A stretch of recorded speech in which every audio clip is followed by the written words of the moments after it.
네, 그럼 이번에는 이제 공항이라는 현재 이제 상태잖아요. 확정이 된 상태고. 그럼 이게 그 이제 우리 매뉴얼대로 하면 예. 그 첫 번째 이제 뭐 마이너스 3%가 났을 때 이제 TLT를 매수하신 분들이 있을 거란 말이에요. 자, 그럼 이 매수한 TLT를 파는 시점 예. 그리고 팔아가지고 다시 1등 주식을 사는 시점은 언제인지 좀 설명을 해주시죠. TLT는 평소에는 이제 잘 먹습니다. 그러니까 이게 뭐가 잘 먹냐면 그 TLT를 샀을 때 수익이 잘 난다는 얘기죠. 그러니까 마이너스 3%가 떴을 때 TLT를 바로 사면 이게 공황 상황이 아니면 그 한 달 안에 거의 끝나거든요. 작년 같은 경우도 거의 한 달 안에 끝났고, 뭐 심지어 이제 그 2018년도 10월 위기 같은 경우도 보면 그 마이너스 3%가 거의 한 7번 정도가 떴는데 TLT는 떨어지지 않았어요. 떨어지지 않고 그 한 10% 정도 수익을 얻을 수가 있었는데, 공황 같은 경우는 단기간에 15%에서 20% 정도가 올라갑니다. TLT가. 그리고 그 다음부터 떨어지기 시작해요. 그래서 공황 초반에만 TLT를 써야 된다. 저는 이제 그런 것들을 이제 칼럼이나 아니면 카페나 뭐 유튜버나 이런 식으로 해가지고 지금 얘기를 하고 있고요. 그렇게 되는 이유는 한 세 가지 정도가 있는데, 네.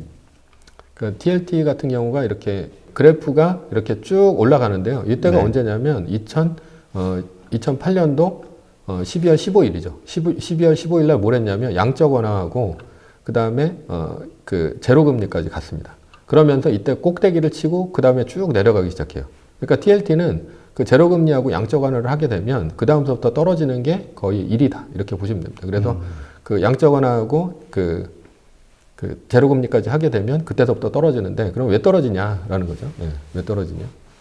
그러니까 왜 떨어지냐면 그 양적 완화 때문에 저는 이제 떨어진다고 이렇게 보고 있습니다. 양적 완화는 왜 하냐면 그 사람들이 일단은 그 뭘 하냐면, 그러니까 공황이 왔을 때 굉장히 어려운 상황이 되면 첫 번째 하는 게 이런 채권 같은 걸 굉장히 많이 산다라는 거죠. 왜냐하면 미국이 주식은 전부 그 위험 자산이다 보니까 주식은 전부 팔고, 그 다음에 채권은 그 미국의 뭐 안전한 자산이니까 채권 쪽을 사게 되는데, 그렇게 되면 이제 자연스럽게 뭐가 벌어지냐면 장단기 금리차가 역전이 벌어집니다.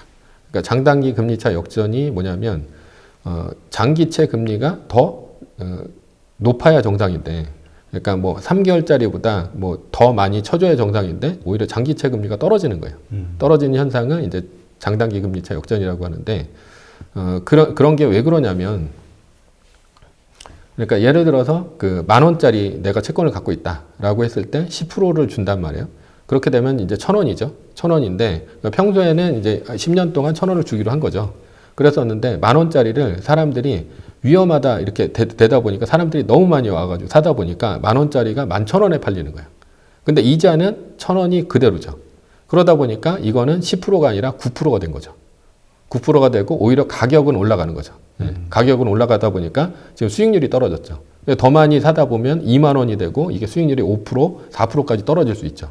근데 3개월물은 그 미국의 연준에서 정해진 거니까 그건 그대로란 말이에요. 그러다 보면 이제 장단기 금리차가 10년물이나 20년물이 더 많이 그 3개월물보다 더 많이 떨어지는 현상이 자꾸만 발생을 한다는 거죠. 네. 그렇게 되면 모든 시장 참여자들이 어떻게 생각하냐면, 이거 장단기 금리차 역전이 일어난 다음에 1년 후에는 리세션이 왔다. 굉장히 공황처럼 안 좋은 일이 있다. 그러면서 사람들이 더 패닉에 몰리고 그러면서 더 국채를 많이 사는. 그래서 이제 TLT 같은 경우 그렇게 패닉에 몰리면서 평소에는 뭐 1%, 2% 이 정도밖에 안 올랐던 애들이 공황이 오게 되면 2008년도 같은 경우는 30%가 올랐고요. 지금 같은 경우는 뭐 장중이긴 하지만 20%까지 올라가거든요.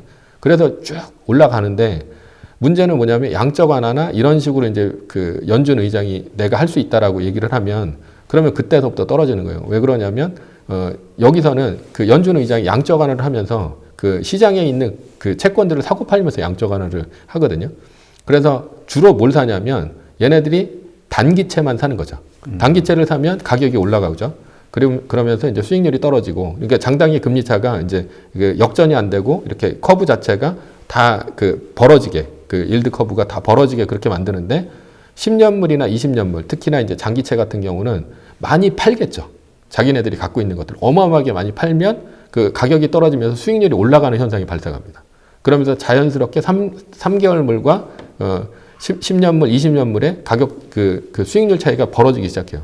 그러니까 주로 이제 연준이 하는 일은 10년물, 20년물들을 갖다가 내다 파는 역할을 하게 되다 보니까, 그러면은 당연히 양적 완화를 했을 때 TLT가 떨어지는 건 당연하다라는 거죠.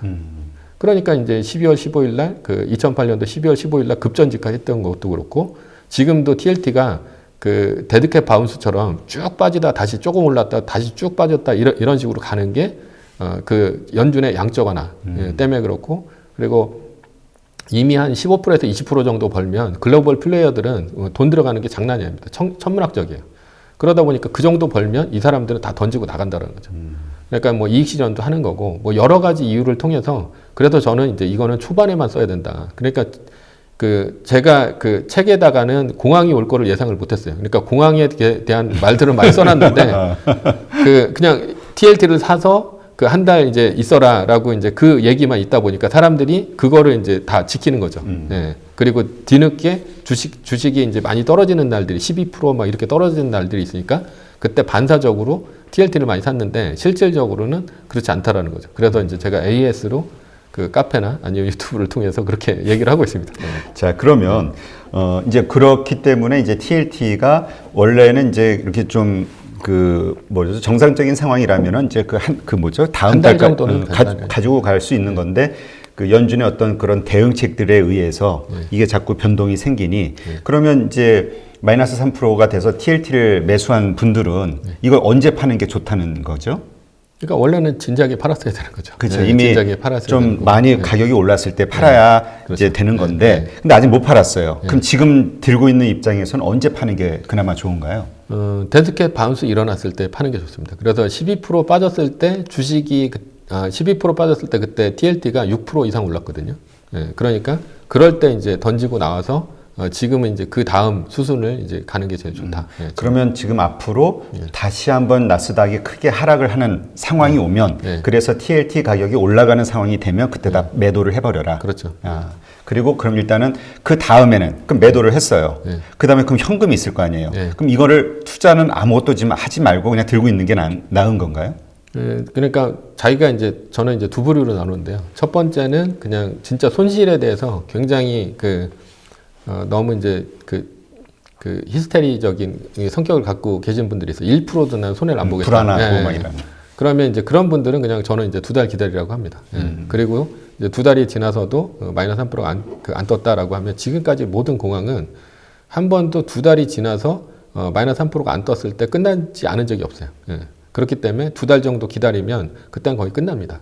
그리고 굉장히 안 좋은 상황이 있으면 그 2달 안에 마이너스 3%가 반드시 떠요. 그러니까 그 모든 상황이 지나가고, 그 모든 상황이 지나가면 많이 먹지는 못하지만 그 다음부터는 아주 꾸준하게 올라간다라는 거죠. 그러니까 그렇게 투자를 하시라 이렇게 얘기를 하고 있고, 두 번째는 좀 변형된 방법이긴 한데 그것도 이제 책에서 얘기를 했습니다.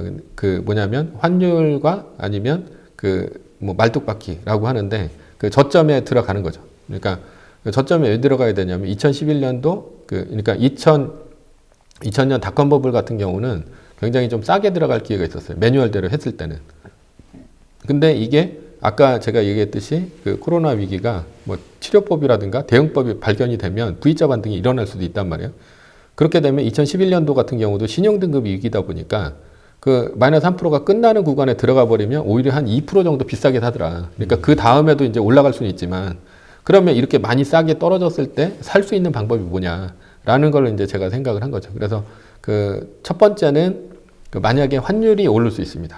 그러니까 그 지금 현재는 한 1250원 구간에서 지금 그 연동을 하고 있는 것 같은데 왔다 갔다. 예. 그래서 저는 이제 1250원 구간 이후에는 사라고 얘기를 안 합니다. 예. 그러니까 1250원 구간이 어떤 구간이냐면, 그 현재는 외국인들이 우리나라 주식들을 계속 한 하루에 1조씩 팔고 있거든요. 그래서 지금 그렇게 판 지가 거의 뭐 한 달 가까이 돼가고 있는데, 그래서 그 지금 한 1600 정도가 이제 그 돼 있는 걸로 알고 있고요. 근데 외국인들은 주식을 팔고 나가는 게 아니에요. 나가는 게 아니고 채권을 다시 삽니다. 그러니까 한국에 머물러 있는 거죠. 근데 2008년도 같은 경우는 그러니까 1250원에서 그 1600원하고 1250원에서 1400원 이 구간을 한 4번 정도 그 왕복을 했었거든요. 그러다 보니까 그런 일이 벌어질 수도 있다라는 거를 이제 그 생각을 하는 거죠. 그래서 일단은 달러를 보유하라고 하는 게, 만약에 떨어지는 경우는 1150원 정도가 떨어지는 경우라는 거죠. 그랬을 때는 하방은 한 5% 정도밖에 없고요. 상방은 뭐 1600원까지 본다면 상방은 30% 이상이 이제 뚫려 있다라는 얘기죠. 그러니까 지금 어차피 그리고 그 글로벌 위기가 진행되고 있는 상황에서는 원화보다는 이제 달러가 저는 더 안전하다 이렇게 보고 있고요.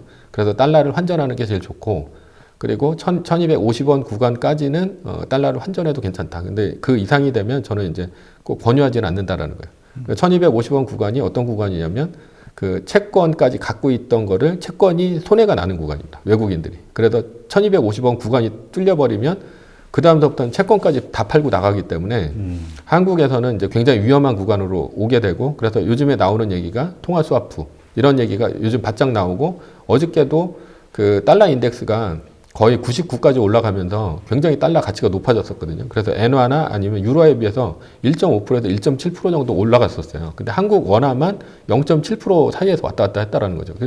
원화가 그렇게 초강세가 될 이유가 전혀 없는데 그때가 1240원 구간에 있었기 때문에 환율 방어를 한 게 아닌가, 저는 그렇게 보고 있고요. 그래서 요즘에 그런 통화 스와프 그리고 그 외환 보유고를 뭐 은행한테 이제 빌려주면서 그걸 갖고 그 방어를 해라라는 얘기가 그 지금 오늘 어제 오늘 사이에서 계속해서 그런 얘기가 나오고 있습니다. 그래서 그 달러를 갖고 있다가 오히려 이제 환차익을 얻는 게 낫지 않나 이렇게 생각도 하고 있고요.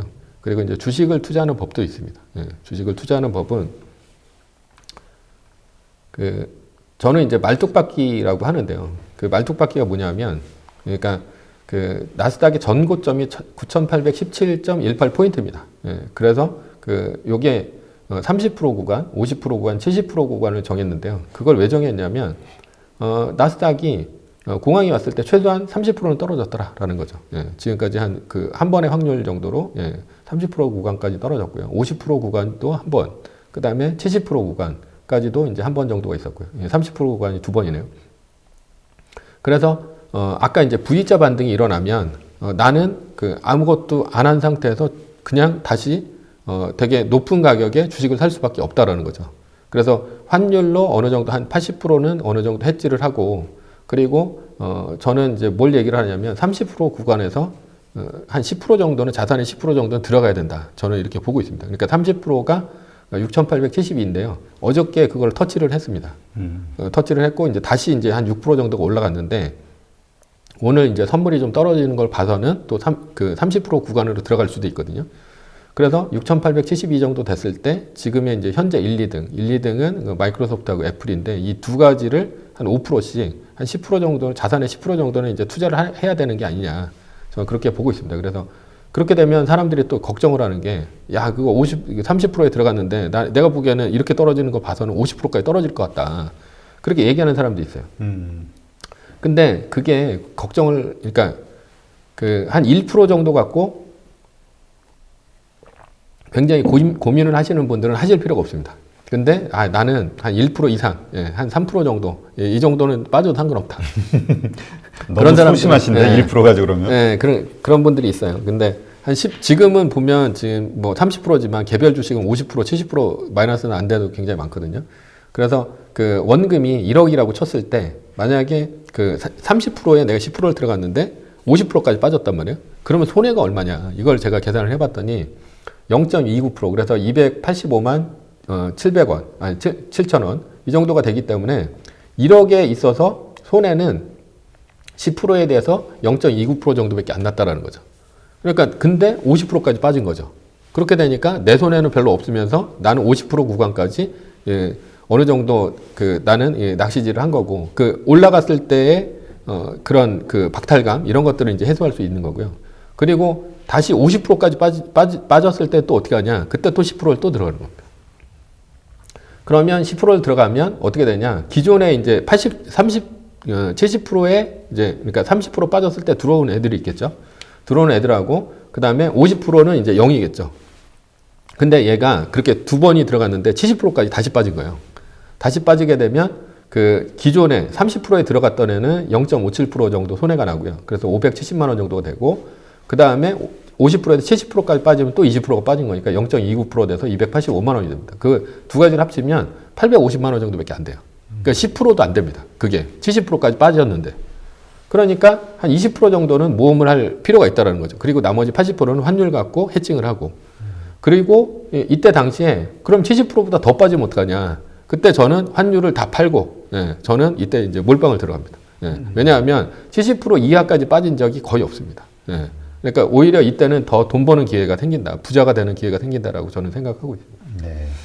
그러면 이제 그 원래 우리가 그 소장님이 생각하시는 그 스탠다드 방식은 그 TLT를 이제 한 달 보유하고 이제 팔고 이제 1등주로 가는 거잖아요. 근데 이제 지금 상황이 좀 긴박하게 돌아가니까 일단 나스닥이 반등이 나왔을 때 TLT는 매도를 하고 그리고 수익을 실현한 상황에서 그 들고 있는 거잖아요. 달러를 들고 있는 거죠. 그냥 계속 들고 있으라는 얘기죠. 만약에 그나마 달러를 투자하지 않은 분은 오히려 달러로 환전을 해서 달러를 좀 가지고 있는 게 낫고 그렇죠. 이 1250원 미만이 미만에서는 이 상황에서 이제 지금 말씀하신 세 가지 방식으로 할 수 있는 거잖아요. 두 가지 방식이죠. 두 가지. 하나는 환율, 하나는 이제 말뚝박기. 환율과 말뚝박기 이 두 가지 형태로 이제 새롭게 투자를 이제 그 모색을 할 수가 있는 거고 그리고 원래 방식은 두 달을 기다리는 거죠. 두 달을 기다리는 거죠. 그러니까 그 두 달이라는 시점이 자 이제 오늘 3월 달에 발행이 됐어요. 저 공항이 됐어요. 그럼 3월 30일 끝나고 4월, 5월 해서 6월 2일 날, 1일 날 이제 투자를 하는 거죠. 그렇죠. 근데 마이너스 3%가 만약에 내일 또 발생이 됐어요. 그러면 그래도 역시 어차피 두 달이고. 근데 이제 만약에 4월 달에 한번 발생을 했다. 다음 달에. 다음 달에. 그러면 이제 그때는 다시 5월, 6월 하고 7월 첫 거래일 이렇게 들어가는 거죠. 그러니까 계속 이제 미뤄지는 겁니다. 그러니까 이 달에 3월 달에 발생하는 마이너스 3%가 추가로 발생하는 건 이제 의미 없고 새로운 달 4월 달에 그런 일이 생기면 역시 한 달을 더 늦춰서 그렇죠. 어쨌건 마지막 마이너스 3%가 일어난 달로부터 두 달 후에 이제 그 첫 매수를 거래일이 들어가면 되죠. 되는 거네요.